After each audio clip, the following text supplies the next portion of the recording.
Good morning everyone. आप लोगों का सर्वोदय क्लासेस के यूट्यूब चैनल पे हार्दिक अभिनंदन।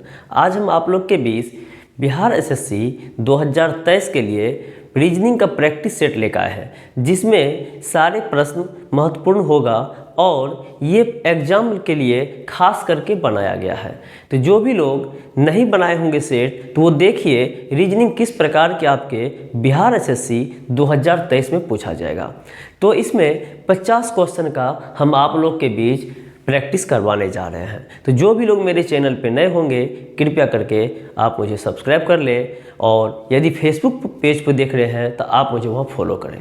चलते हैं प्रश्न संख्या 1 की ओर। प्रश्न संख्या 1 क्या कह रहा है, देखिए यहाँ कह रहा है निम्नलिखित आकृति में कितने त्रिभुज है। निम्नलिखित आकृति में कितने त्रिभुज हैं। तो इस प्रकार के प्रश्न को बनाने के लिए देखिए आपको क्या करना है। ये जो है इस प्रकार का फिगर है।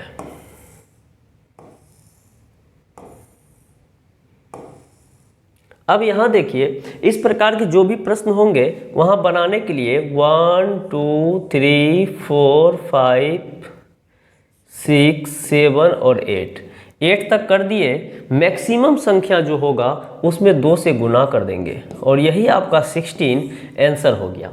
तो इसमें तो 16 आंसर हो गया, लेकिन यहाँ पे क्या हो रहा है, एक तो यहाँ है तो ये आपका 16 होगा, और एक ये बड़ा वाला है तो ये आपका 16 होगा। यानी कहने का मतलब 16 16 32। अंदर में आप देखेंगे तो यहाँ भी 1 2 3 4 5 6 7 8 जाएगा, और बाहर भी देखेंगे तो 1 2 3 4 5 6 7 8 जाएगा। तो यहाँ भी 2 करेंगे 16 होगा, और यहाँ भी 2 करेंगे 16 होगा।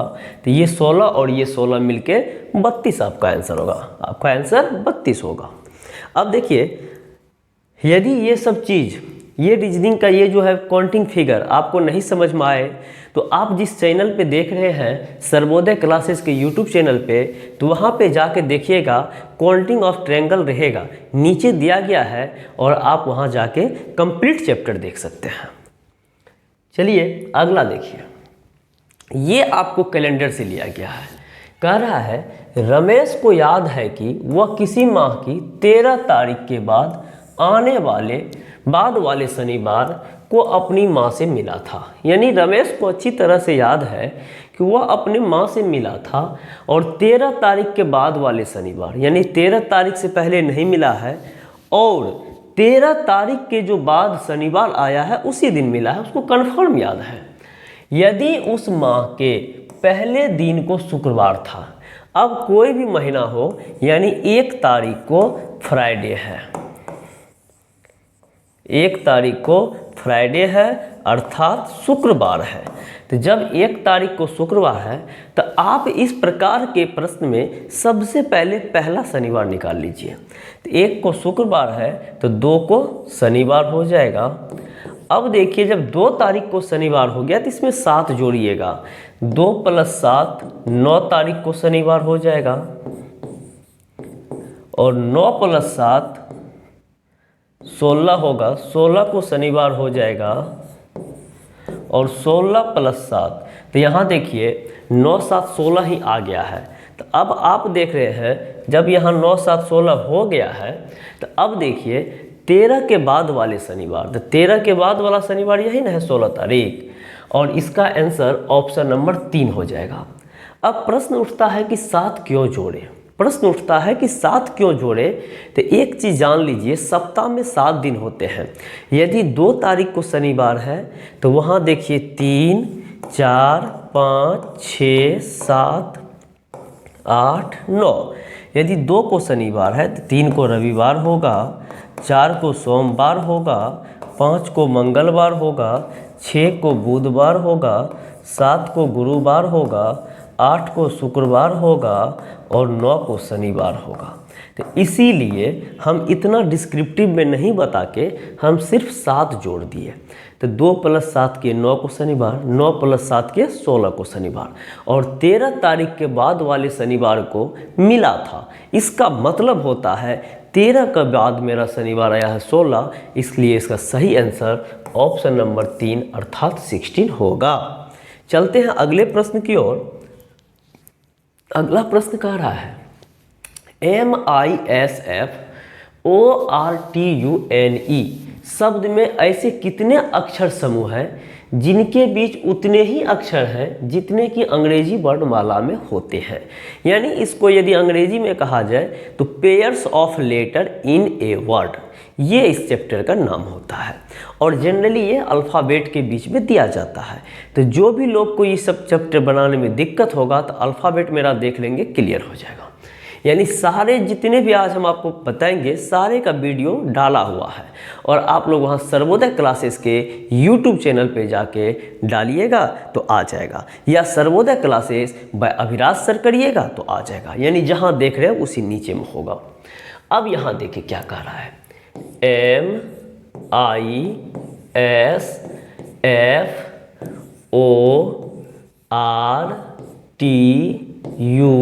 MISFORTUNE।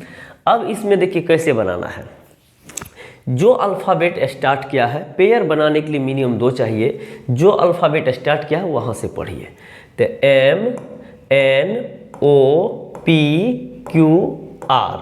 अब देखिए M और R के बीच में एक पेयर बन गया, क्योंकि M के और R के बीच में एक पेयर बन गया।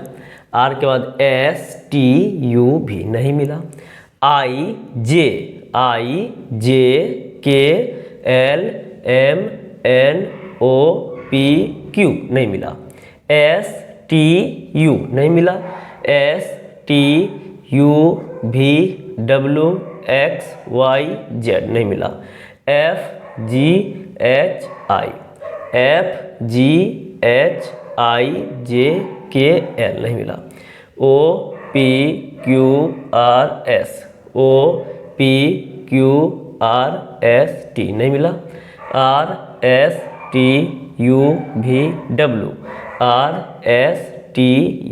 भी नहीं मिला, TUVWXYZ। TU देखिए T और U डायरेक्ट मिल गया, TUVWXYZ। Z पे जब खत्म होगा तो AB नहीं पढ़ेंगे, UVW NOPQRSTUV NOEFGHIJKLMN। तो एक पेयर बना M से R और दूसरा पेयर बना T से U। तो इस तरीके से हम कह सकते हैं पेयरों की संख्या 2 मिला और ऑप्शन नंबर 4 है। तो जो भी लोग को ये देखने में दिक्कत हो, नहीं समझ में आया होगा तो नीचे दिया गया है, वहाँ जाके अल्फ़ाबेट में आप देख सकते हैं। ठीक है, अगला प्रश्न देखिए।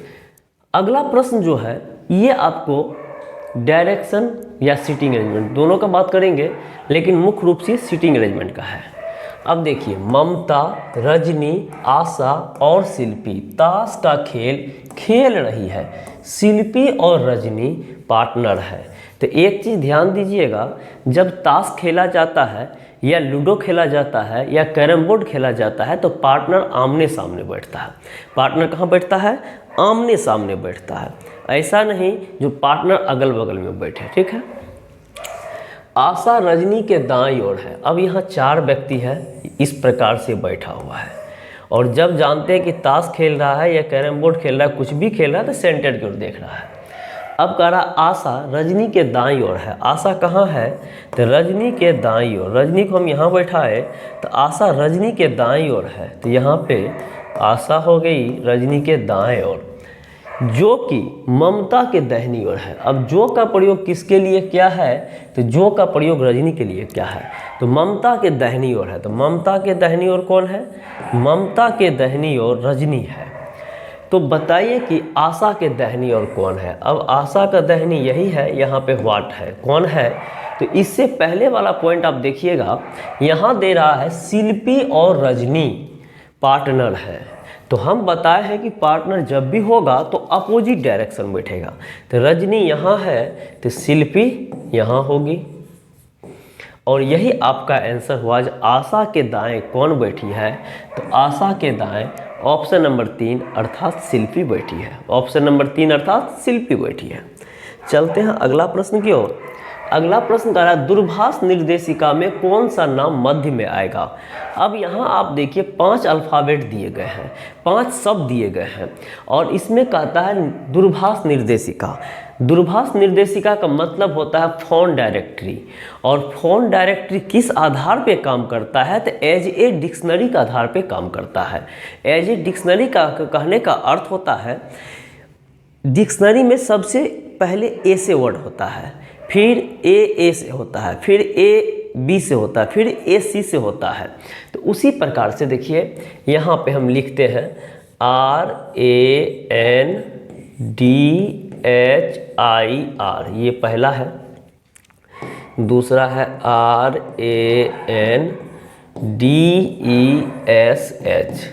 तीसरा है RAMA, चौथा है RAMEMEDR और पांचवा है RENMURTHI।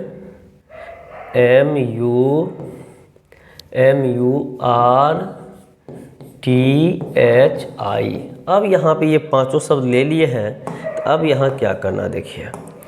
अब यहाँ पे पहले देख रहे हैं कि यहाँ से यहाँ सभी में आर है, तो हमको छोटा बड़ा कहीं नहीं पता चला।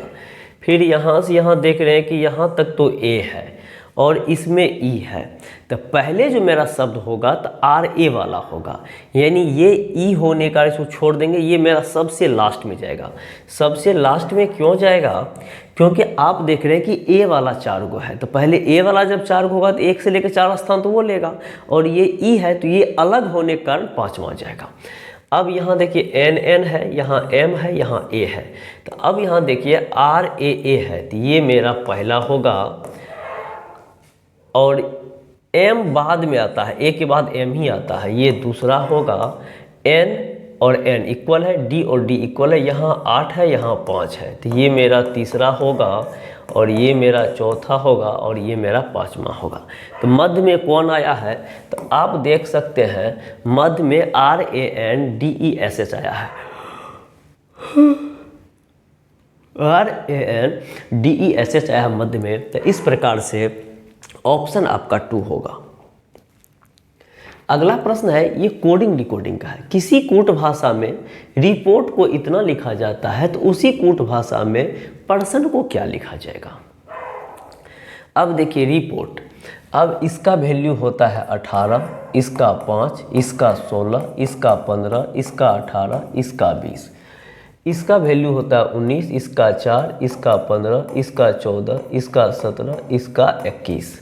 तो अब आप देखिए 18 + 1 19, 5 - 1 4, 16 + 1 16 - 1 16 - 1 15, 15 - 1 14, 18 - 1 17, 20 + 1 21। यानी कहने का अर्थ हुआ प्रथम और लास्ट वाले में +1 किया गया है और बीच वाले में -1 किया गया है। तो आप भी प्रथम में और लास्ट में +1 करेंगे और बीच में -1 करेंगे। तो अब देखिए P में 1 जोड़िएगा तो Q होगा, तो ये आंसर नहीं और ये आंसर हो सकता है Q Q Q। E में से 1 घटाइएगा तो E से पहले क्या होता है, D होता है, तो ये भी हो सकता है, ये हो सकता है, ये नहीं होगा। R में से 1 घटाइएगा तो Q होगा, तो ये हो सकता है, ये हो सकता है। S - 1 करिएगा R होगा, ये हो सकता है, ये हो सकता है। और O - 1 कीजिएगा N होगा, तो ये हो सकता है, ये हो सकता है। और N + 1 करिएगा तो N और +1 करेंगे तो NO हो जाएगा, NO हो जाएगा।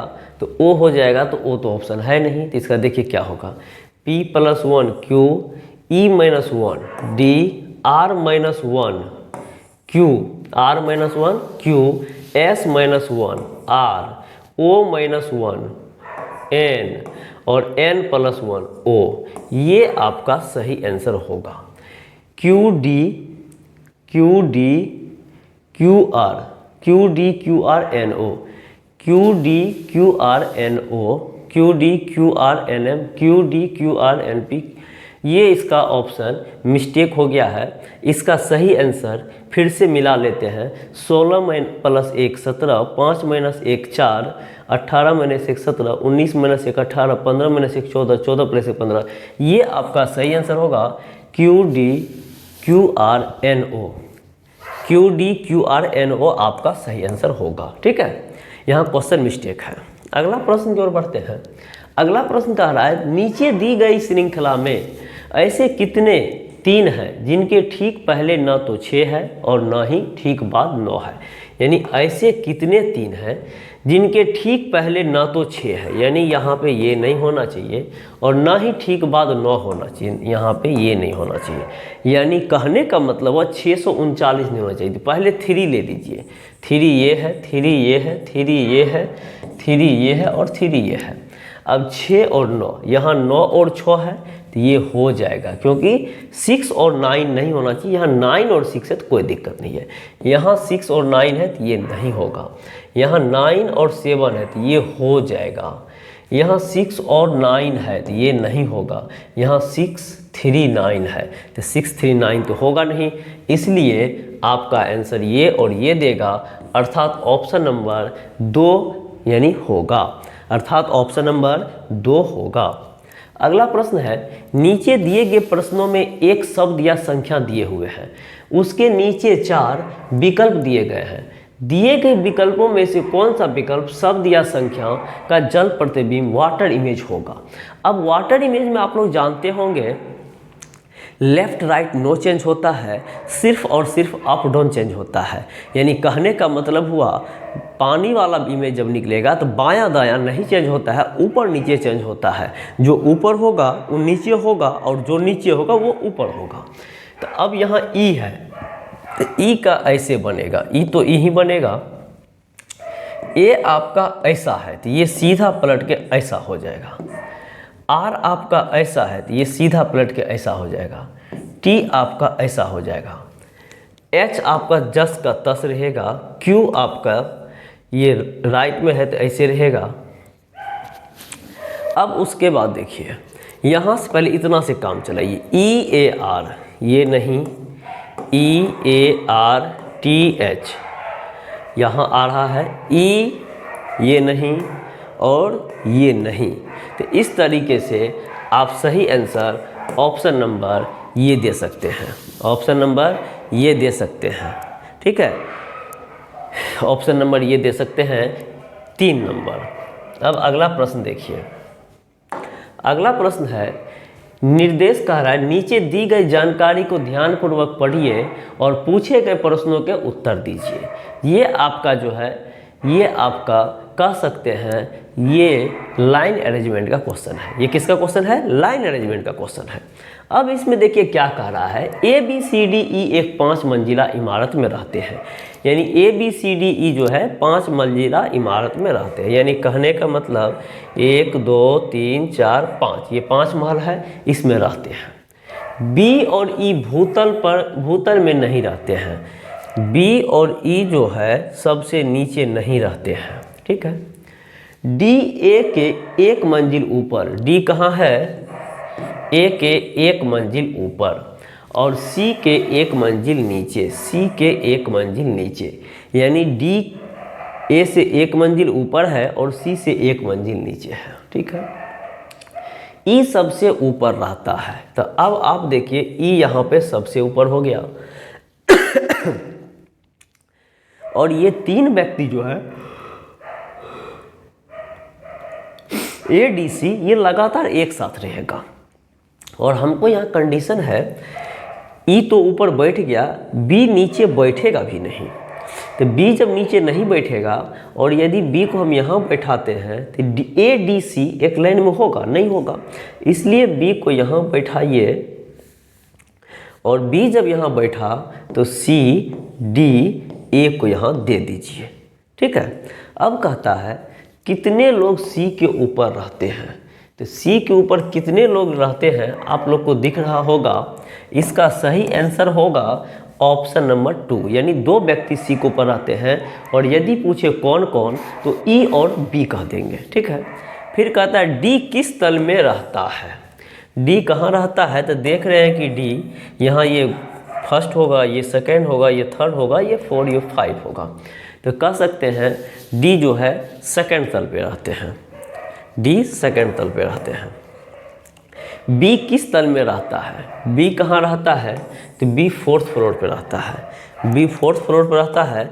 ऑप्शन नंबर 2 आपका सही उत्तर हो गया। ठीक है, देखिए क्वेश्चन नंबर 12 कह रहा है निम्न 5 में 4, यहाँ 5 नहीं होना चाहिए, यहाँ 4 होना चाहिए। निम्न 4 में 3 एक समान है और एक समूह बनाते हैं, वह कौन सा उस समूह में से भिन्न है। यानी ये क्लासिफिकेशन है, और क्लासिफिकेशन का मतलब होता है हिंदी में वर्गीकरण। वर्गीकरण का मतलब होता है डिफरेंट को चुनना। तो अब आप यहाँ देखिए, जुलाहा एक जाति का नाम है। रुई तो आप जानते हैं, धागा जानते हैं और कपड़ा जानते हैं। रुई से धागा बनता, धागा से कपड़ा बनता, ये एक साथ हो गया। और जुलाहा एक जाति होता है, जैसे यादव, मुस्लिम, राजपूत, ब्राह्मण होता है, उसी तरह से जुलाहा एक जाति होगा। इसलिए सही आंसर इसका ऑप्शन नंबर 1 होगा। अगला प्रश्न है, मोनिका दक्षिण की ओर मुंह करके खड़ी है, वह सीधे 25 मीटर चलती है। तो डायरेक्शन और डिस्टेंस ये देखिए, एन, एस, ई और डब्ल्यू, इसको कहते हैं दक्षिण, इसको कहते हैं पूरब, ईस्ट होता है, इसको कहते हैं नॉर्थ, उत्तर, और इसको कहते हैं वेस्ट, पश्चिम। यहाँ पे ये 4 डायरेक्शन होता है। अब कहता है वह 25 मीटर दक्षिण की ओर चलती है, 25 मीटर दक्षिण की ओर चलती है यहाँ से, और उत्तर दिशा की ओर मुड़कर 15 मीटर चलते। फिर अब इधर से ये वापस 15 मीटर चलती है, ये 15 मीटर हो गया। तो बताइए वो अपने प्रारंभिक बिंदु से कितनी दूरी है। तो प्रारंभिक बिंदु ये था और यहाँ पे भी खड़ी है। तो जब यहाँ से यहाँ टोटल 25 हुआ और यहाँ से यहाँ वापस 15 हुआ, तो ये आपका 10 होगा। यहाँ पे आंसर ऑप्शन नंबर 3 होगा। इसमें 3-4 तरीके का क्वेश्चन आ सकता है। पूछेगा प्रारंभिक बिंदु से मोनिका किस ओर खड़ी है। तो प्रारंभिक बिंदु ये है, खड़ी यहाँ है, तो कहेंगे दक्षिण की ओर खड़ी है। और अंतिम बिंदु से प्रारंभिक बिंदु किस दिशा की ओर है, तो उत्तर की ओर है। ठीक है, चलिए अगला प्रश्न की ओर। और डायरेक्शन डिस्टेंस में और ज़्यादा जानकारी चाहिए तो चैनल पे दिया गया है डायरेक्शन डिस्टेंस, आप वहाँ से जाके ले सकते हैं। अब देखिए ये सारे अंक का कोड अल्फ़ाबेट वहाँ है। तो अब आप देखिए ये 3 नंबर पे है, ये 5 नंबर पे है, ये लास्ट में है। 3 नंबर पे n है, 5 नंबर पे n है और लास्ट में n है। इसका मतलब है 7 का कोड n है और लास्ट में यहाँ 7 है, तो यहाँ n होना चाहिए, यहाँ n होना चाहिए, यहाँ e वाला नहीं होगा, यहाँ n होना चाहिए। ठीक है, अब देखते हैं फर्स्ट में 5 2 है और यहाँ 2 5 है। तो 2 का मतलब C और 5 का मतलब A। तो सी ए वहाँ है तो यहाँ ए सी होना चाहिए, क्योंकि यहाँ उल्टा है, 5 2 है तो ए सी नहीं होगा। सी ए दिया गया गलत है, ए सी हो सकता है और एन ए नहीं होगा। इस तरीके से इसका सही आंसर एक्शन होगा, ACTION। अब आप देखिए ए सी जब हो गया तो TION यहाँ लास्ट में है, TION लास्ट में है तो लास्ट का 4 डिजिट ले लिए 6947, तो 6947 दिया गया। तो इस तरीके से आपका आंसर एक्शन होगा। कोडिंग डिकोडिंग भी दिया गया है चैनल पे, नीचे जाके देख सकते हैं। अब कहता है ये भी कोडिंग डिकोडिंग, यदि कुशन को तकिया कहा जाए, तकिए को चटाई कहा जाए और चटाई को बेडशीट कहा जाए और बेडशीट को कवर कहा जाए, तो बताइए ज़मीन में क्या बिछाते हैं। तो आप लोग को पता होगा ज़मीन में चटाई बिछाया जाता है और चटाई को क्या कहा है, तो चटाई को बेडशीट कहा है, चटाई को बेडशीट कहा गया, कोड किया है। तो इसलिए इसका सही आंसर ऑप्शन नंबर बी अर्थात बेडशीट होगा। अगला प्रश्न है टीचर। टीचर को ACEEHRT लिखा जाता है तो चिल्ड्रेन को क्या लिखा जाएगा। अब देखिए TEACHER, टीचर को ACEEHRT लिखा जाता है। तो अब आप देखिए ये उल्टा लिखा है, उल्टा नहीं लिखा है। अब देखिए TEACHER है, ठीक है। अब यहाँ क्या है, TEACHER को AC लिखा है, तो ये आपका 20, ये 5, ये 1, ये 3, ये 8, ये 5, ये 18 होता है। या ऐसे भी कर सकते हैं ACE, तो 1, 3, 5, 5, 8, 18, 20। अब आप देखिए ऊपर में जो भी अल्फ़ाबेट था उसको असेंडिंग ऑर्डर में लिख दिया है। 1 लिखा है, 1 से बड़ा है 3, 3 से बड़ा है 5, 5 से बड़ा है 8, 8 से बड़ा यदि 5 से बड़ा है 5, फिर 8, 5, 5 बराबर है तो कोई दिक्कत नहीं, 2 बार लिया है। 8 है, 18 है, 20 है, बढ़ते क्रम में है। तो आप यहाँ देखिए ये 3 है, ये 8 है, ये 9 है, ये 12 है, ये 4 है, ये 18 है, ये 5 है, ये 14 है। तो सबसे छोटा यहाँ 3 दिख रहा है, 3 का मतलब C, ये ख़त्म। अब ले लीजिए D, 4 का मतलब D, ये भी ख़त्म। और D के बाद 4 से बड़ा क्या है, 8 है और 9 है, तो HI 8 और 9। CDHI यहाँ नहीं है, यहाँ नहीं है, यहाँ नहीं है, CDEHI है। अब देखिए E छूट गया था, ये 5 है तो बीच में E आ जाएगा, ये 5 आ जाएगा। तो इस तरीके से आपका असेंडिंग ऑर्डर में जब सजाइएगा तो ऑप्शन नंबर 4 सही आंसर होगा। और यहाँ क्या होगा देखिए, यहाँ ये 3 है, 4 है, 5 है, 8 है, 9 है, 12 है, 14 है और 18 है, ये बढ़ते क्रम में है और ऊपर में भी बढ़ते क्रम में लिया था। तो इस तरीके से आपका आंसर ऑप्शन नंबर 4 होगा। अगला प्रश्न देखिए क्या कह रहा है, ये भी कोडिंग डिकोडिंग का ही है। कह रहा है कोडिंग डिकोडिंग, किसी कूट भाषा में 637 का अर्थ है सी इज ब्लैक, 547 करता है कलर इज ब्यूटीफुल, 35 का अर्थ है ब्लैक कलर। तो बताइए कि ब्यूटीफुल का कोड क्या होगा। अब देखिए कलर इज ब्यूटीफुल, इसका लिखा गया है 547, इसको हम लाइन में लिख देते। देखिए सी इज ब्लैक, इसका कोड लिखा है 637। फिर लिखा है colour is beautiful, colour is beautiful, इसका कोड लिखा है 547। और ब्लैक कलर,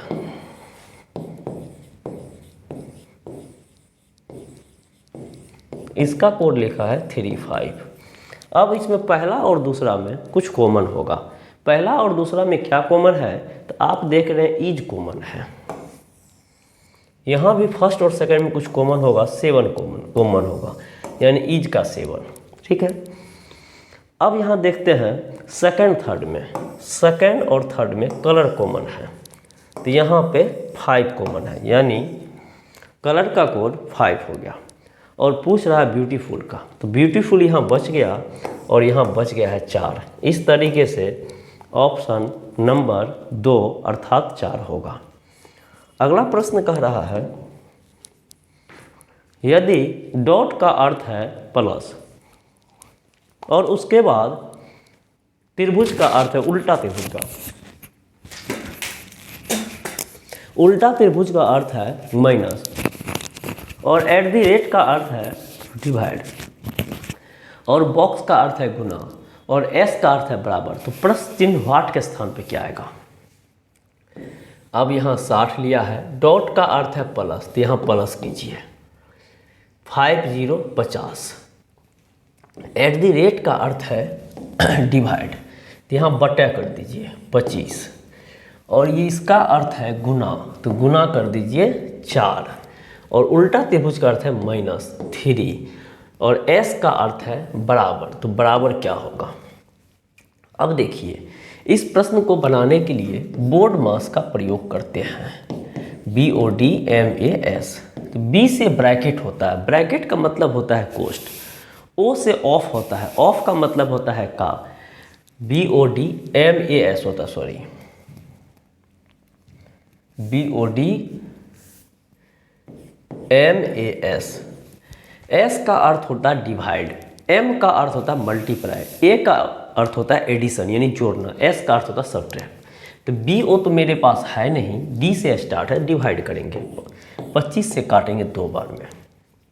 अब ये हो जाएगा 60 + 2 × 4 -3 बराबर अब यहाँ पे मल्टीप्लाई करेंगे, 4 गुना 2 8 प्लस 60 माइनस 3। अब यहाँ 60 8 68 होगा, 68 में से 3 जाएगा 65 होगा, और ऑप्शन 3 में 65 दिया गया है। इस तरीके से आपका ये क्वेश्चन बनेगा। ये आपको मैथमेटिकल ऑपरेशन का है। इसका चैप्टर नहीं दिया हुआ है, नहीं डाले हैं अभी तक, और जो लोग को आवश्यकता होगा तो कमेंट करिएगा, हम डाल देंगे। अगला प्रश्न है 19 नंबर, 18 था अभी,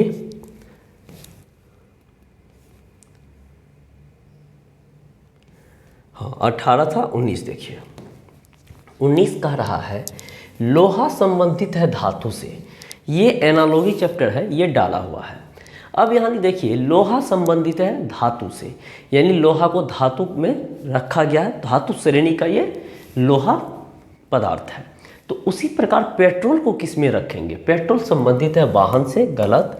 पेट्रोल संबंधित है ईंधन से, गलत। पेट्रोल संबंधित है कार से, गलत।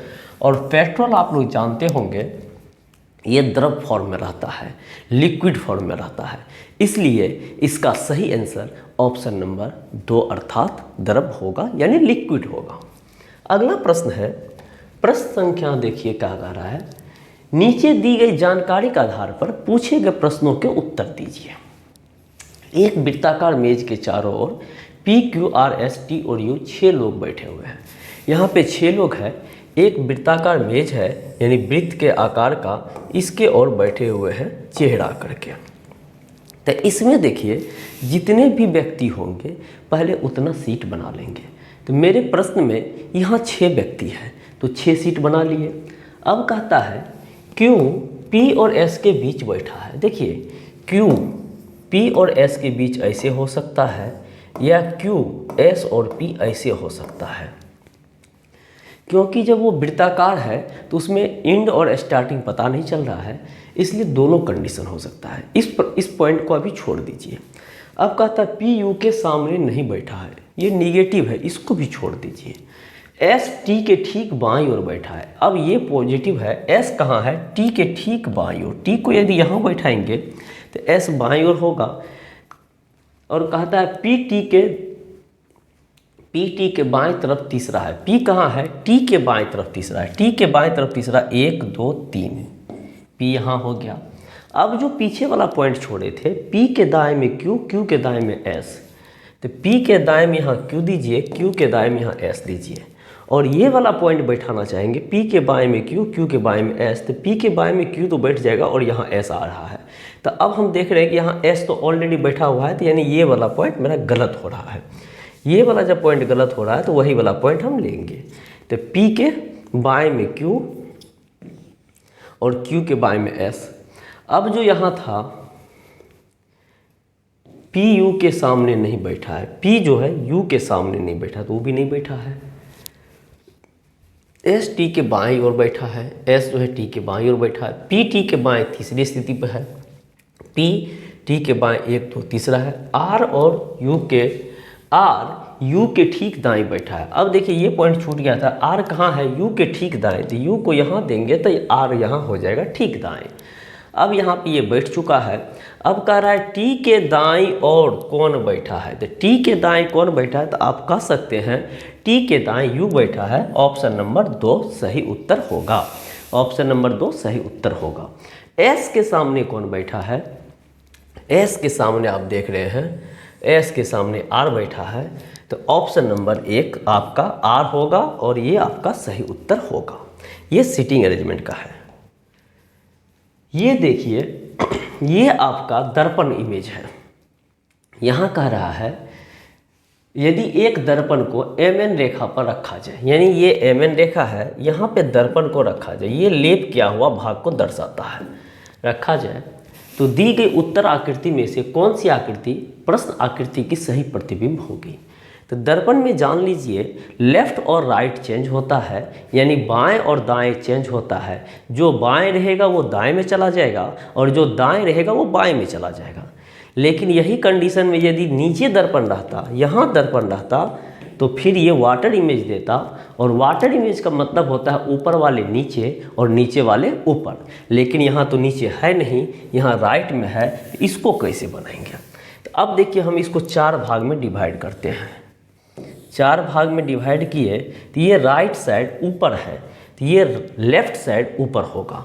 अब यहाँ देखिए ये तो नीचे कोण है, यहाँ देखिए इसको जो करिएगा तो ये लेफ्ट साइड ऊपर जो है ये जितना है उतना नहीं है, यानी ये ज़्यादा है और इसका ये कम है। ये भी गलत, ये भी गलत, ये ऐसे करिएगा। तो अब यहाँ देखिए ये इधर है तो ये इधर होना चाहिए, और चौथा ऑप्शन में देखिए ये यहाँ से करते हैं, ये यहाँ से करते हैं, तो दोनों यहाँ आ गया। तो इस तरीके से आप कह सकते हैं ये वाला इधर जाएगा और ये इधर है तो ये वाला इधर जाएगा, और इस तरीके का जो आपका फिगर है ये ऑप्शन नंबर सी आपका सही उत्तर होगा, क्योंकि ये जो है दोनों देख रहे हैं नहीं हो पाएगा। तो इस तरीके से सी आपका सही उत्तर होगा। अगला प्रश्न है, नीचे दी गई श्रृंखला में ऐसे कितने 6 हैं, ऐसे कितने 6 हैं जिनके ठीक पहले 3 हैं, ठीक पहले 3 है लेकिन ठीक बाद 9 नहीं, यानी यहाँ पे 9 नहीं होना चाहिए, यानी 36 के बाद 9 नहीं होगा, कोई भी अंक चलेगा। तो पहले 36 खोज लीजिए, 1 36, 2 36, 3 36, 4 36, 5 36, 6 36, 6 36 है। अब उसके बाद 9 नहीं होना चाहिए, तो यहाँ 9 है तो ये गलत, यहाँ 8 है तो ये सही, यहाँ 9 है तो गलत, यहाँ 5 है तो सही, यहाँ 9 है तो गलत, यहाँ 3 है तो सही। तो आप देख रहे हैं 3 ऐसे आए हैं जो आपका 36 के बाद 9 नहीं है, 9 के अलावा कोई भी चीज़ होगा, इसलिए आपका ऑप्शन नंबर 3 सही उत्तर हुआ। अगला प्रश्न है, यदि उत्तर को दक्षिण पूर्व कहा जाए। अब देखिए डायरेक्शन डिस्टेंस का मुख्य क्वेश्चन है, ये उत्तर, ये दक्षिण, ये पूर्व, ये पश्चिम, और इसके बीच में होता है NE, यहाँ होता है SE, यहाँ होता है SW, और यहाँ होता है WN। ये हो गया मेन डायरेक्शन, रियल में ऐसा होता है। अब ये चेंज कर रहा है, क्या चेंज कर रहा है, यदि उत्तर को दक्षिण पूर्व कहा जाए, उत्तर ऊपर होता था, इसको दक्षिण पूर्व कहा जाए, SE कहा जाए, और उत्तर पश्चिम को पूर्व कहा जाए, उत्तर पश्चिम, उत्तर ये पश्चिम ये, तो उत्तर पश्चिम ये, तो इसको पूर्व कहा जाए, पूर्व कहा जाए, और दक्षिण पश्चिम को उत्तर कहा जाए, ये दक्षिण ये पश्चिम, तो ये दक्षिण पश्चिम, तो इसको उत्तर कहा जाए, इसको उत्तर कहा जाए। तब पूर्व को क्या कहेंगे, इसको आप क्या कहेंगे। तो अब यहाँ देखिए यहाँ पे कौन सा डायरेक्शन होगा, तो आप जानते हैं यहाँ N है, दक्षिण उत्तर है, इसके जस्ट अपोजिट में S होना चाहिए, क्योंकि जिधर उत्तर होता है उसके जस्ट अपोजिट में दक्षिण होता है, और यहाँ पूरब है तो यहाँ जस्ट अपोजिट में पश्चिम होगा, और ये पश्चिम और दक्षिण के बीच में है तो WS होगा, यानी दक्षिण पश्चिम के है चाहे पश्चिम दक्षिण के है। तो ऑप्शन में दक्षिण पश्चिम दिया गया है, इस तरीके से दक्षिण पश्चिम भी सही आंसर है और पश्चिम दक्षिण भी सही आंसर होगा। तो यहाँ पे ऑप्शन नंबर 3 आपका सही उत्तर हो गया। उसके बाद अगला प्रश्न है, वह कौन सी संख्या है जो कि संख्या 2 के विपरीत सतह पे है। ये डाइस का है, इसका संपूर्ण कंप्लीट वीडियो दिया गया है, जो भी लोग चैनल पे जाएंगे और जिसको आवश्यकता होगा तो डाइस किस प्रकार से बनाते हैं, वो सिंगल डाइस हो, डबल डाइस हो, ट्रिपल डाइस हो, 4 डाइस हो, सारे डाइस, ओपन डाइस हो, क्लोज डाइस हो, सबका दिया गया है। तो आप लोग यहाँ यदि समझने में दिक्कत होगा तो वहाँ जाके देख लीजिएगा, यदि फिर भी समस्या होगा तो आप कॉमेंट करेंगे। आई होप कि आप लोग को समस्या नहीं आनी चाहिए, लेकिन यदि आता है तो फिर कमेंट करेंगे। अब देखिए कह रहा हुआ कौन सी संख्या जो 2 के विपरीत होगा। तो यहाँ पे देखिए ये एक नियम है, 4 और 4 समान अंक है, समान सतह पे है, तो ऐसी स्थिति में इसको क्या करते हैं, 4 4 लिख लिए और क्लॉकवाइज घुमा के लिखते हैं। तो 3 1 और यहाँ से क्लॉकवाइज घुमा के लिखेंगे तो 5 2। अब 1 का विपरीत 2, 3 का विपरीत 5 और 4 का विपरीत जो है शेष बचा हुआ अंक, शेष बचा हुआ अंक अर्थात 6 होगा, क्योंकि वही एक बचा हुआ है। तो इस तरीके से हमको पूछ रहा था 2 का विपरीत, तो 2 का विपरीत 1 होगा, ऑप्शन नंबर 1 आपका सही उत्तर होगा, ऑप्शन नंबर 1 आपका सही उत्तर होगा। अगला प्रश्न देखिए, ये भी आपको ओपन डाइस से लिया गया है। कह रहा है निम्नलिखित डिजाइन को मोड़ने पर कैसा घन बनेगा। तो यहाँ पे सबसे पहले अपोजिट निकालिए। तो 1 का अपोजिट 3, 2 का अपोजिट 5 और 4 का अपोजिट 6। तो कैसा घन बनेगा। यहाँ 2 5 3 है, 2 है 5 है 3 है। तो आप लोग जानते होंगे जो पड़ोसी सतह विपरीत नहीं होता है और विपरीत सतह पड़ोसी नहीं होता है।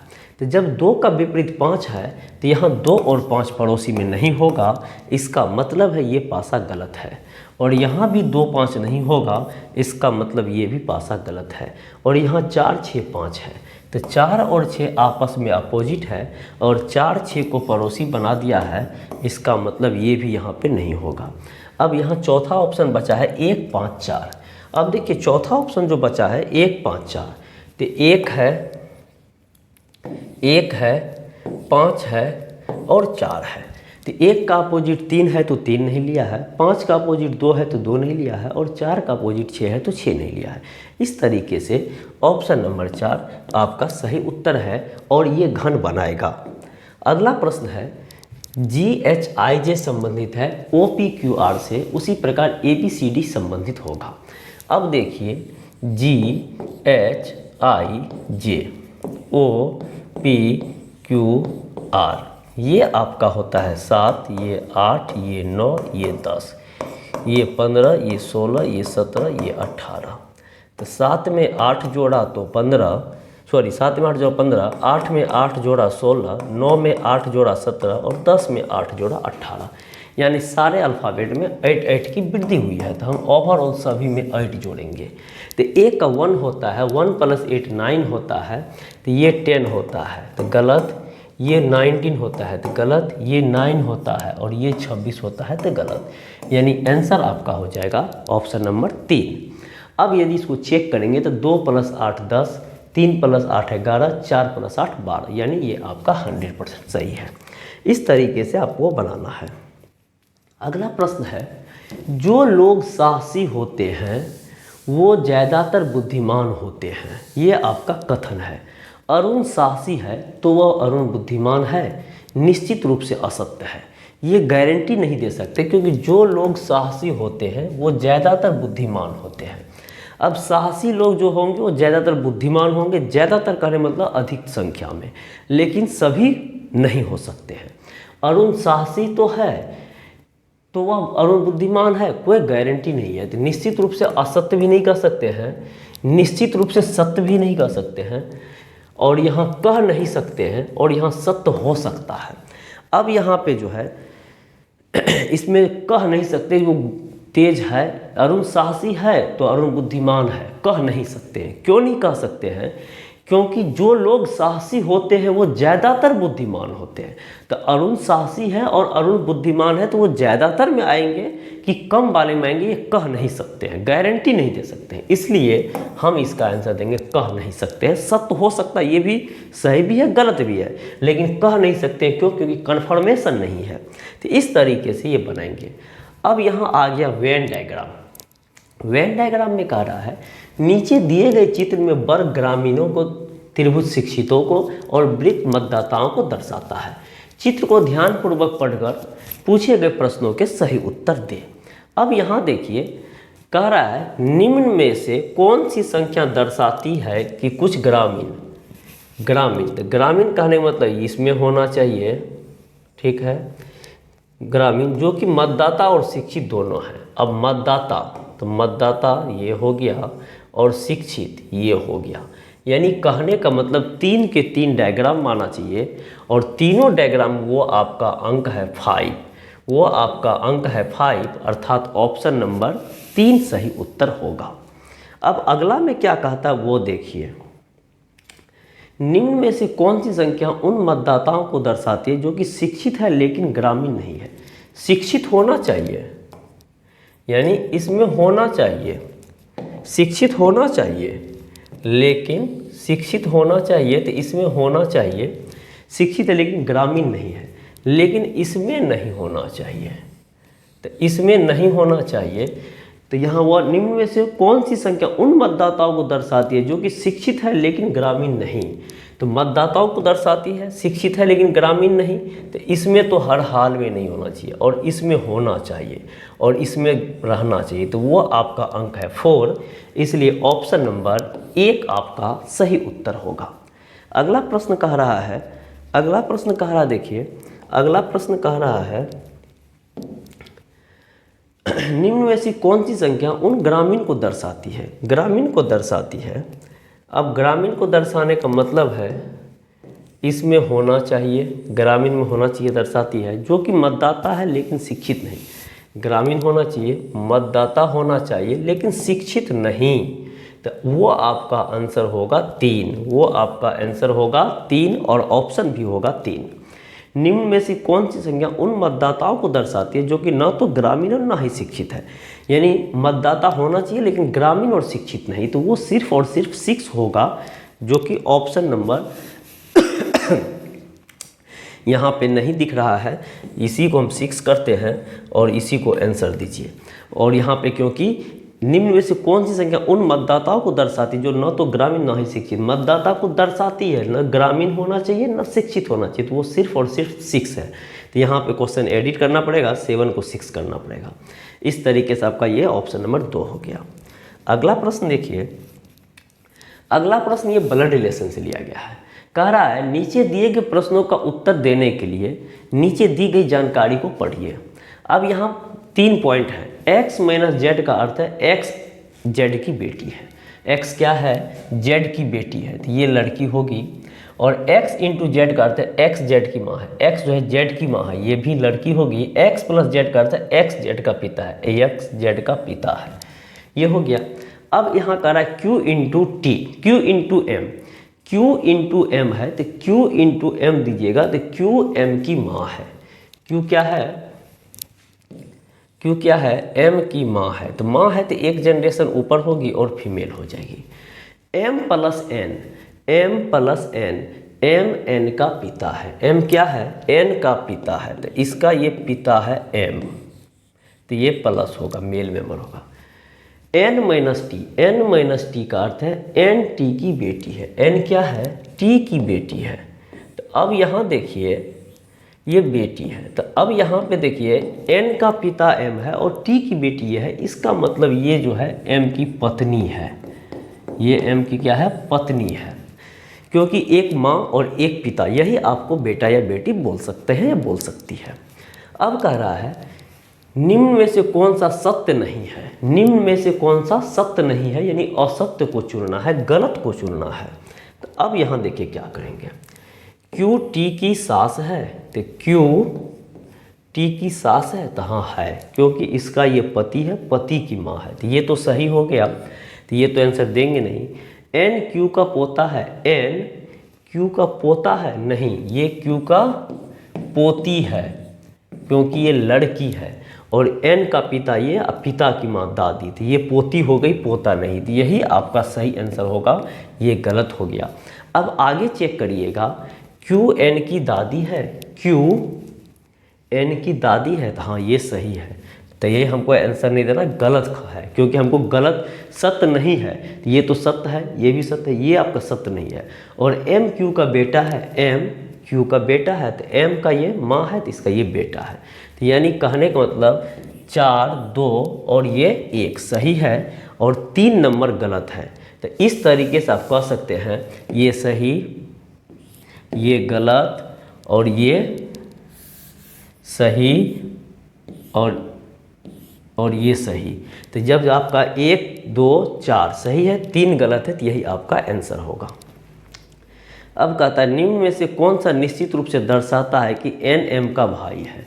अब कौन सा दर्शाता है कि एन एम का भाई है, एन एम का भाई है, ये इसका भाई होना चाहिए, एन एम का भाई है। अब देखिए m minus P, m minus P, तो m n की बेटी है, सॉरी m माइनस पी, तो m p की बेटी है, m क्या है, p की बेटी है, महिला होगी, बेटी है, ठीक है। और p into N, p into N, P n की माँ है। P क्या है? n की माँ है, ये n की माँ है। तो अब यहाँ पे जो है आपको कह रहा था n m का भाई है, n m का भाई है, तो इसका मेल और फीमेल नहीं पता चलने के कारण ये मेरा गलत है, क्योंकि इसका ये माँ है तो माँ दो आदमी हो सकता है, या तो बेटा या बेटी, तो गलत हो गया। तीसरा देखिए n plus B, n plus B का अर्थ है n बी का पिता है। n क्या है? b का पिता है, तो b का पिता है तो ये ऊपर होगा। और b minus m, b minus m का अर्थ है b m की बेटी है, b m की बेटी है, m की ये बेटी है। तो ये जब बेटी हो गई तो अब यहाँ पे n m का भाई है, तो इसका ये पिता है, इसकी ये बेटी है, यानी ये माँ है, और इसका ये जो है n की पत्नी है। तो यहाँ पे 3 नंबर भी गलत आ गया। अब चलते हैं 2 number, m minus P. m minus P का अर्थ है m p की बेटी है, m p की बेटी है, तो इसका ये बेटी है। और p plus n, p plus n का अर्थ है p n का पिता है, p n का पिता है, n का ये पिता है। तो यहाँ भी n मेल होना चाहिए, यहाँ n पता नहीं चला, ये गलत। और चौथा है n into P, n into P, n p की माँ है, n p की माँ है, p की माँ है, ठीक है। और p minus m, p minus m का अर्थ है p m की बेटी है, p m की बेटी है, p जो है m की बेटी है, p m की बेटी है। तो अब यहाँ पे देखिए इसकी ये माँ है और इसकी ये बेटी है, तो इसका ये पिता होगा, पिता होगा। तो यहाँ पे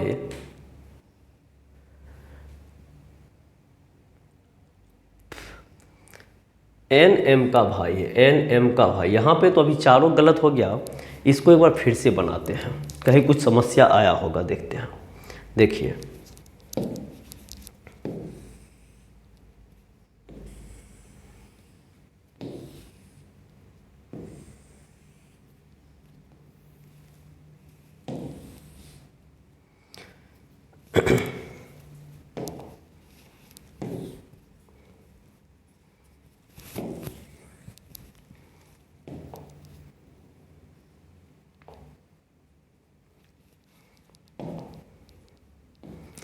इसको फिर से बनाते हैं।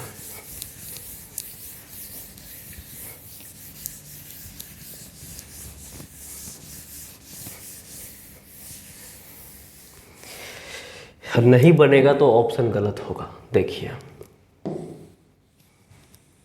यहाँ चलिए क्या कह रहा है, निम्न में से कौन सा निश्चित रूप से दर्शाता है कि एन एम का भाई है। एन जो है एन एम का भाई है, एम का भाई है, तो ये भाई ऐसा होना चाहिए। अब m minus P, m minus P, m p की बेटी है। m क्या है? m p की बेटी है, p की बेटी है तो माइनस। और एक चीज़ ध्यान दीजिए, माइनस हो गया और p into N, p n की माँ है। p क्या है? n की माँ है, n की माँ है। तो यहाँ पे n मेल फीमेल नहीं बना है, तो ये ऑप्शन ए है, इसलिए ये गलत है। ऑप्शन बी की बारी है। बी कहता है m minus P, m minus P, m p की बेटी है, m p की बेटी है, बेटी है, फीमेल है। और कहता है p plus n, p plus n, p n का पिता है। p क्या है? n का पिता है, तो n का ये पिता है, तो यहाँ पे मेल फीमेल पता नहीं चला, तो ये भी गलत हो गया। सी नंबर लेते हैं, n plus B, n plus B का अर्थ है n b का पिता है, n b का पिता है, b का ये पिता है। और b minus m, b minus m, b m की बेटी है, b जो है m की बेटी है, m की ये बेटी है, तो इसका ये पिता है। और दूसरा आदमी कहता है मेरी बेटी है, तो ये माँ होगी, ये माँ होगी। तो यहाँ भी भाई बहन का रिश्ता नहीं होगा, यहाँ n तो मेल है लेकिन भाई का रिश्ता नहीं हुआ, ये m का पति है। और चौथा है n into P, n p की माँ है। चौथा है n p की माँ है, p की माँ है, तो यहाँ n ऑलरेडी फीमेल हो गई है, तो इस तरीके से ये भी गलत है।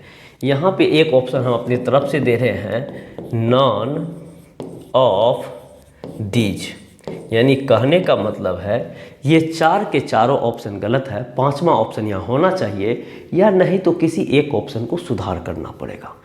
चलते हैं अगला प्रश्न की ओर। अगला प्रश्न है, नीचे दी गई श्रृंखला में व्हाट के स्थान पे क्या आएगा। ये देखिए, ये 1 है, ये 2 है, ये 3 है, ये 5 है, तो ऑब्वियसली सी बात है यहाँ बीच में 4 होता तो सीरीज कंप्लीट हो जाता। अब यहाँ देखिए 2 है, यहाँ 2 4 है, यहाँ 2 6 है, यहाँ 2 10 है, तो यहाँ 6 के बाद 8 होता तो ये कंप्लीट हो जाता।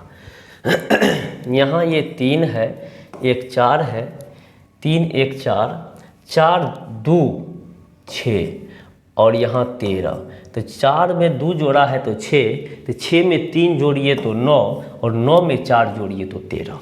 यहाँ 4, यहाँ 5, यहाँ 6, यहाँ 7 और यहाँ 8। यही आपका आंसर हो गया 4 8 9 7। 4 का मतलब D, 8 का मतलब H, 9 का मतलब I, 7 का मतलब G, DHIG, DHIG, DHIG option नहीं है कहीं क्या? DHIG, DHIG। चलिए फिर से बनाते हैं, कुछ समस्या आया है। देखिए, ABCD, BDDE, CFFF, और यहाँ पे EJMH। अब पोजीशन लिखिए, यहाँ 1 है, यहाँ 2 है, यहाँ 3 है, यहाँ 4 है, यहाँ 2 है, यहाँ 4 है, यहाँ 4 है, यहाँ 5 है, यहाँ 3, यहाँ 6, यहाँ 6, यहाँ 6, यहाँ 5, यहाँ 10, यहाँ 13, यहाँ 8। अब देखिए, पहला से पहला को देखते हैं तो क्या होता है। यहाँ पे 1 बढ़ा है, यहाँ पे 1 बढ़ा है, यहाँ पे भी हम 1 बढ़ाएंगे तो 4 होगा, 4 का मतलब D, और यहाँ पे 1 बढ़ेगा तो E हो गया, कोई दिक्कत नहीं। दूसरा यहाँ 2 है, यहाँ 2 में 2 बढ़ाए 4, 4 में 2 बढ़ाए 6, 6 में भी 2 बढ़ाएंगे 8 होगा, 8 में 2 बढ़ाएंगे तो ये 10 हो गया, यहाँ भी कोई दिक्कत नहीं है। अब उसके बाद देखते हैं, यहाँ 3 है, 3 में 1 बढ़ा है 4, 4 में 2 बढ़ा है 6, 6 में 3 बढ़ाएंगे तो 9, और 9 में 4 बढ़ाएंगे तो 13, यहाँ भी कोई दिक्कत नहीं है। अब उसके बाद यहाँ 4 में 1 बढ़ाया है 5, 5 में 1 बढ़ाया है 6, 6 में 1 बढ़ाएंगे 7,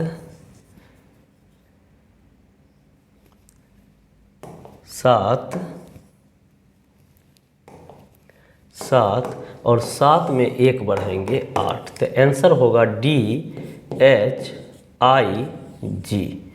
DHIG होगा। और DHIG तभी भी आंसर दिए थे लेकिन कहीं मैच नहीं कर रहा है, तो DHIG इसी को हम काटते हैं और DHIG आपका सही आंसर होगा। DHIG सही आंसर होगा ऑप्शन नंबर 4। अगला प्रश्न है, जैसे नीचे दी गई आकृतियों में से भिन्न आकृति का चयन करें। ये क्लासिफिकेशन है नन वर्बल का, और इसमें से 5 में से 4 आपको चुनना है। आपके एग्जाम में 4 में से 1 को ही चुनना है, लेकिन यहाँ 5 दे दिया है। देखिए, ये एक वृत्त है, इसका एक आधा क्या है और आधा का आधा क्या है। ये आयत है, इसका भी एक भाग क्या है, फिर आधा का आधा क्या है। ये वर्ग है, इसका भी एक भाग क्या है, फिर आधा का आधा क्या है। ये षष्ठभुज है, ये आधा क्या है, फिर आधा का आधा क्या है। लेकिन त्रिभुज में क्या हो रहा है, यहाँ 2 ही बार में 50-50 क्या है। तो इस तरीके से इसका आंसर ऑप्शन नंबर 5 हो जाएगा। अगला प्रश्न है, जिस प्रकार अंधा संबंधित है प्रकाश से, उसी प्रकार बहरा संबंधित है किससे। तो अंधा जो है संबंधित है प्रकाश से, यानी अंधा को प्रकाश नहीं दिखाई देता है, तो बहरा को ध्वनि नहीं सुनाई देता है, क्योंकि बहरा कहने का मतलब कान से डिस्टर्ब होता है, वो सुनता नहीं है, और अंधा को रोशनी का पता नहीं चलता है। तो इस तरीके से इसका ऑप्शन नंबर 4 होगा। एनालॉगी क्वेश्चन था। अगला है, यदि शब्द इतना को अंग्रेजी वर्णमाला के अनुसार व्यवस्थित किया जाए तो आपके दाएं से 11वां अक्षर कौन होगा। यानी अंग्रेजी वर्णमाला की तरफ से व्यवस्थित करने का मतलब है असेंडिंग ऑर्डर में लिखना, छोटे से बड़े की ओर लिखना, यानी बढ़ते क्रम में लिखना। तो अब यहाँ है क्या, INVESTIGATION।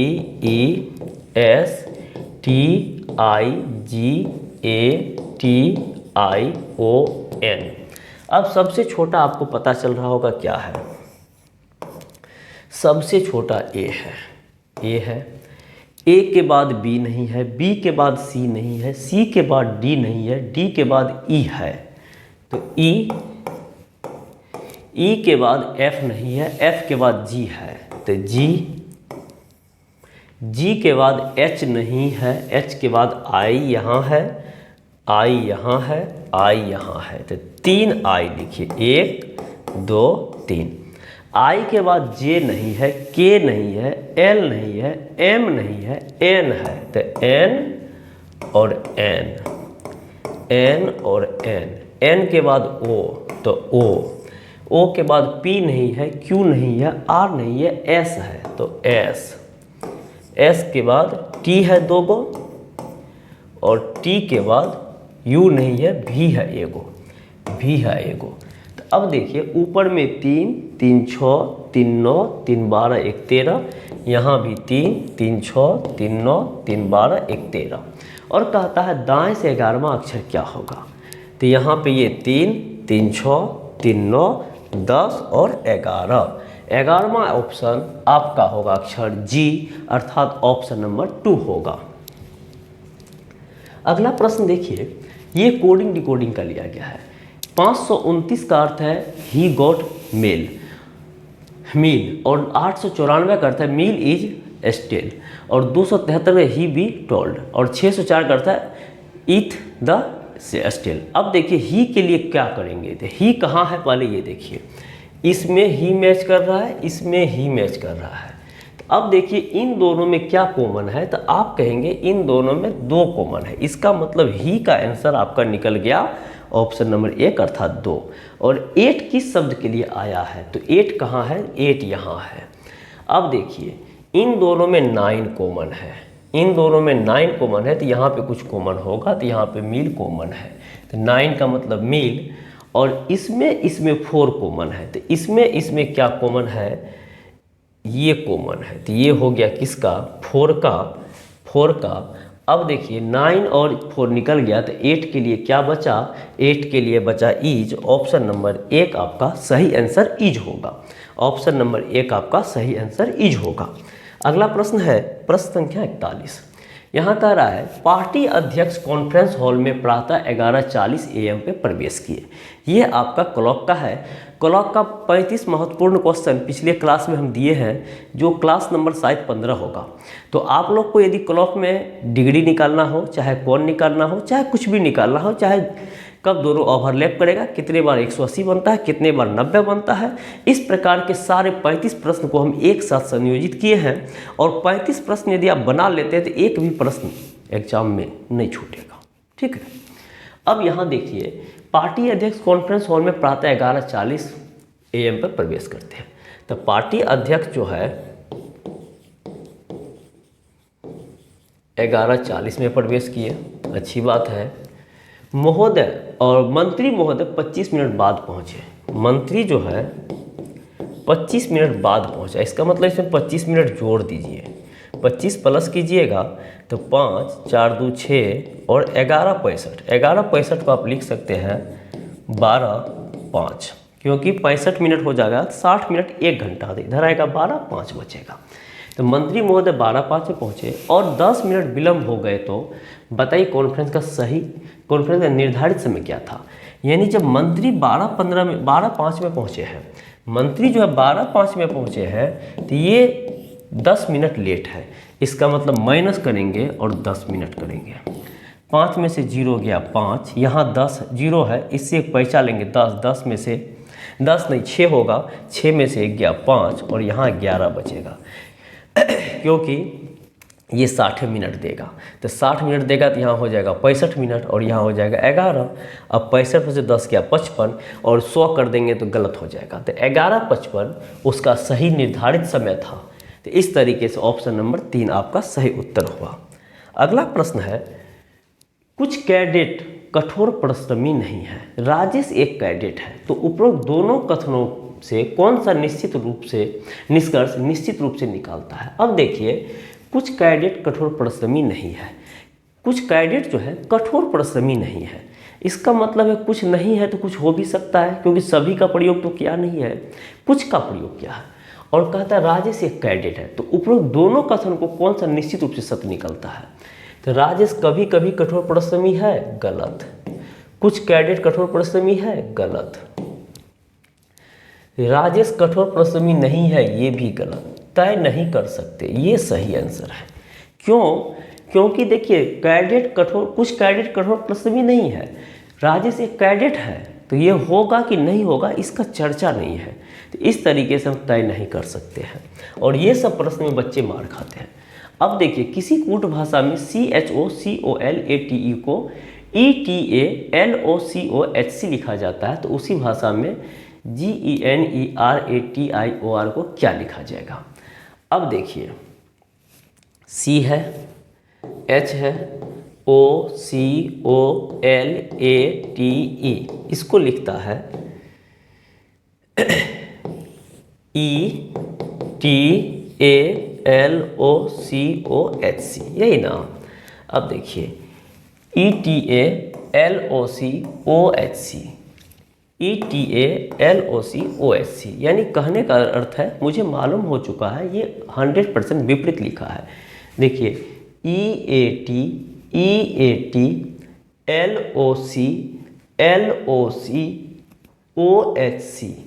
LOCOHC अपोजिट लिखा है, तो आप भी यहाँ से स्टार्ट करेंगे और क्या लिखेंगे, ROTA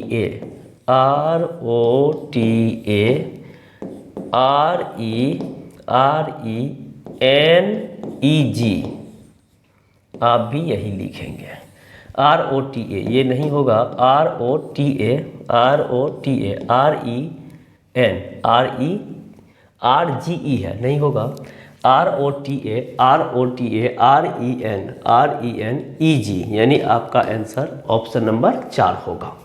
इस तरीके से बनाना है। अगला प्रश्न है, यदि साइकोलॉजी को अंग्रेजी वर्णमाला के अनुसार व्यवस्थित किया जाए तो कौन सा अक्षर समूह के ठीक मध्य में आएगा। अब देखिए, PSYCHOLOGY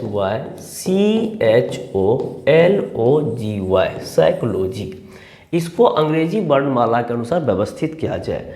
अंग्रेजी वर्णमाला कहने का मतलब होता है आप इसको छोटे से बड़े की ओर। तो सबसे पहले आप C लेंगे, C के बाद G लेंगे, G के बाद H लेंगे, H के बाद L लेंगे, L के बाद O लेंगे, O के बाद P लेंगे, P के बाद S लेंगे, S के बाद YY लेंगे। तो ये आपका 3 3 6 3 9 1 10, 3 3 6 3 9 1 10। अब ठीक बीच का बात हो रहा है, तो इधर भी 4 छोड़िए, इधर भी 4 छोड़िए और ठीक बीच में O आया है, तो इस तरीके से ऑप्शन नंबर 2 आपको सही होगा। अगला प्रश्न की ओर बढ़ते हैं। अगला प्रश्न देखिए, थोड़ा सा बड़ा है।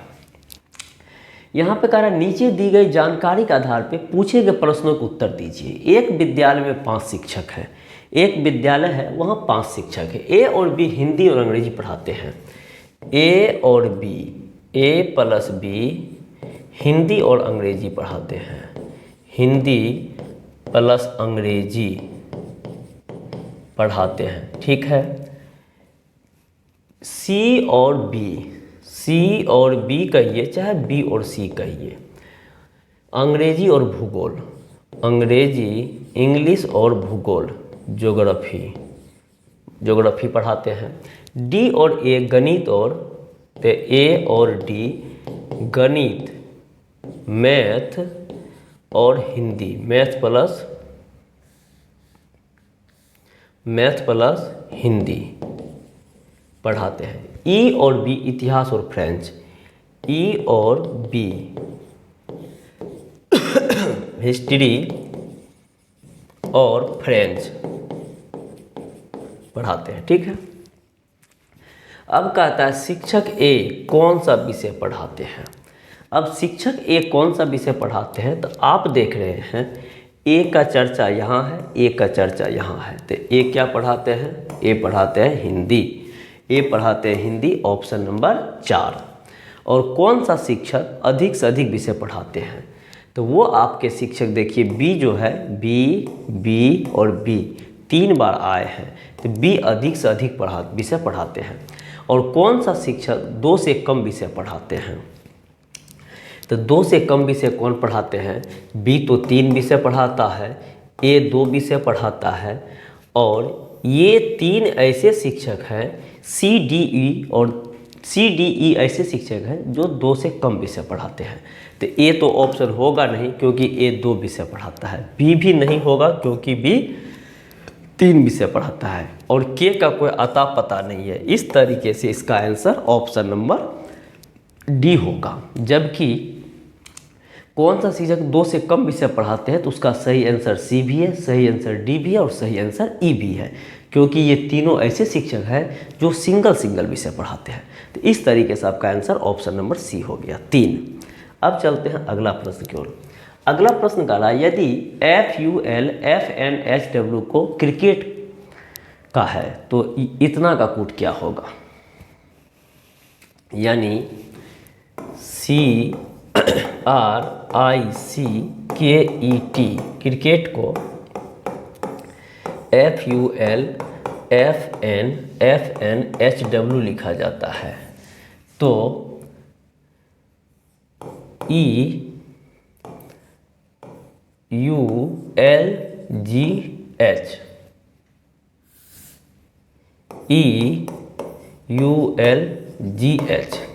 ये डिकोडिंग का चैप्टर है।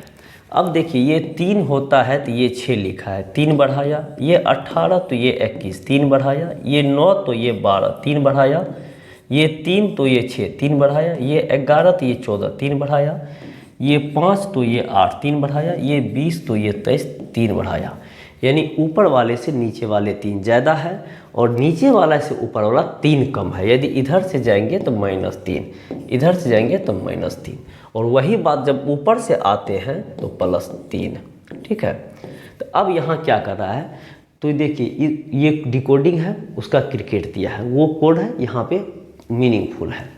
तो इसमें से 3 घटाइए, ये 5 है, 5 में से 3, 21 में से 3, 12 में से 3, 7 में से 3, 8 में से 3। तो 5 में से 3 गया 2, 2 का मतलब बी, 21 में से 3 गया 18, 18 का मतलब आर, 12 में से 3 गया 9, 9 का मतलब आई, 7 में से 3 गया 4, 4 का मतलब डी, 8 में से 3 गया 5, 5 का मतलब ई। BRIDE ऑप्शन आपका 3 में है, तो आपका आंसर 3 होगा। अब कहता है नीचे दिए गए 4 में से 3 एक समान है और एक समूह बनाते हैं, इनमें से कौन सा उस समूह से भिन्न है, कमरा, रसोई, स्नानगृह, अध्ययन कक्ष। अध्ययन कक्ष का अंग्रेजी होता है स्टडी रूम, स्नानगृह का अंग्रेजी होता है बाथरूम, रसोई का मतलब होता है किचन और कमरा का मतलब होता है कमरा, रूम। तो अब देखिए ये पार्टिकुलर रूम ही होता है, स्नानगृह हो, चाहे अध्ययन कक्ष हो, चाहे रसोई हो, चाहे कमरा, ये सारे रूम ही होते हैं। लेकिन जिसमें हम पढ़ाई करने लगते हैं उसे स्टडी रूम देते हैं, जिसमें हम खाना बनाने लगते हैं उसको रसोई कहते हैं, किचन कहते हैं, जिसमें हम स्नान कर लेते हैं वो उसको बाथरूम कहते हैं। तो यानी रूम के अंतर्गत ये तीनों आएंगे, इसलिए रूम आपका सबसे बड़ा है और रूम के अंतर्गत ये पार्ट है। इस तरीके से आपका सही आंसर रूम हो जाएगा, कमरा हो जाएगा। अगला प्रश्न है और आज के सेशन का यह आखिरी प्रश्न भी होगा। कह रहा है लड़कियों की एक पंक्ति में कमला बाईं ओर से 50वें क्रम पे और बिमला दाईं ओर से 62वें क्रम पे। अब देखिए कमला जो है बाईं ओर से 50 क्रम पे, कमला 50 क्रम पे और बिमला दाईं ओर से 62 क्रम पे, बिमला 62 क्रम पे। 62 है। यदि वे अपने स्थान आपस में बदल लेते हैं तो बदलने के बाद यहाँ पर आ जाएगी कमला और यहाँ आ जाएगी बिमला। बदल लेते हैं तो कमला बाईं ओर से 96, कमला बाईं ओर से 96 हो जाएगा। तब बिमला का दाईं ओर से क्रम कितना होगा? तो ये एक कंडीशन है, यदि किसी पंक्ति में दो अलग अलग व्यक्ति का स्थान दो अलग अलग ओर से दिया गया है और जब दोनों व्यक्ति आपस में अपना स्थान बदल लेते हैं तो एक व्यक्ति के स्थान में जितने की कमी होगी या जितने की वृद्धि होगी उतने का ही कमी या वृद्धि दूसरे व्यक्ति का स्थान में करेंगे और डायरेक्शन में कोई परिवर्तन नहीं होगा। तो अब आप देखिए ये 50 से कितना हो गया? 96 हो गया। यानी 50 और 96 के बीच का अंतर देखिएगा तो ये आपका 46 आएगा।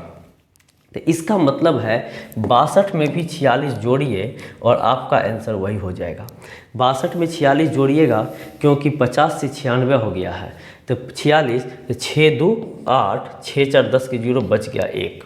तो अब यहाँ पे इसका सही आंसर ऑप्शन नंबर नहीं दिख रहा है, ऑप्शन नंबर नहीं दिख रहा है, मिस्टेक कुछ हुआ है। इसका सही आंसर इसी को काट के करिए, इसका सही आंसर 108 होगा क्योंकि ये 50 से 96 तो ये आपका 46 की वृद्धि है। तो उसी प्रकार से इसमें 46 बढ़ाइएगा तो 60 40 100 108 इसका सही आंसर होगा। तो आज जो है आपका 50 क्वेश्चन का प्रैक्टिस करवा दिए हैं और 50 क्वेश्चन जो आप लोग बना लीजिएगा और ये मेरा लगातार आप लोग के साथ सेट जारी रहेगा, ये सेट लगातार जारी रहेगा। तो आप लोग इसको देखिएगा और उम्मीद करते हैं कि जो भी प्रश्न में समस्या होगी, आई होप कि कोई समस्या नहीं होनी चाहिए, लेकिन यदि होती है तो आप कमेंट करेंगे और उससे रिलेटेड वीडियो कंप्लीट वीडियो अपने चैनल पे दिया गया है, अपने चैनल पे दिया गया है। तो आप लोग वहां जाके देख लेंगे और यदि फिर भी समस्या होगा तो हम तो है ही। और जो भी लोग मेरे चैनल पर नए होंगे तो आप लोग कृपया करके लाइक शेयर और सब्सक्राइब करना ना भूलें। कुछ लोग कमेंट किए थे कि सर आप यहाँ पे उत्कर्ष का टी शर्ट पहन के पढ़ा रहे हैं और नीचे लिखा हुआ है उत्कर्ष क्लासेस जोधपुर के द्वारा चयनित शिक्षक, इसका क्या मतलब है? तो हम आप लोग को बताना चाहेंगे उत्कर्ष क्लासेस जोधपुर के द्वारा चयनित शिक्षक का मतलब होता है वहाँ पे एक टीचिंग टैलेंट हंट शो आयोजित किया गया था पूरे भारत के लिए, जिसमें कि 11 सब्जेक्ट थे और उसमें एक सब्जेक्ट रीजनिंग भी था। तो वहाँ पे पहला राउंड में रिज्यूम के आधार पे शॉर्ट लिस्टेड करना था, दूसरा राउंड में ऐप के आधार पे टेस्ट था और तीसरा राउंड में लाइव डिस्कशन था और चौथा राउंड में हम उसके चैनल पे गए थे। और उत्कर्ष क्लासेस जोधपुर पे मेरा एक चैनल भी है, वहाँ एक वीडियो भी है जिसमें देखिएगा रीजनिंग का भोकाल बाय अभिराज सर तो आ जाएगा। तो वहाँ गए थे तो ऑल इंडिया में मेरा तीसरा पोजीशन आया था। तो इसलिए ये बात हम लिखते हैं और अनुभव मुझे अच्छे खासे दिनों से है, जो कि आप लोग को पढ़ाते हैं तो पता ही होगा। तो इसलिए कृपया करके आप लोग मुझे सपोर्ट कीजिए और जो भी लोग मेरे चैनल पर हैं तो वो मुझे लाइक शेयर सब्सक्राइब करना ना भूलें। और यदि आप फेसबुक पेज पर देख रहे हैं तो आप मुझे वहाँ फॉलो कर सकते हैं। तो आज के लिए इतना ही, फिर मिलेंगे कभी अगले वीडियो में। तब तक के लिए आप अपना ख्याल रखिए, मैं अपना ख्याल रखूँगा। जय हिंद, जय भारत।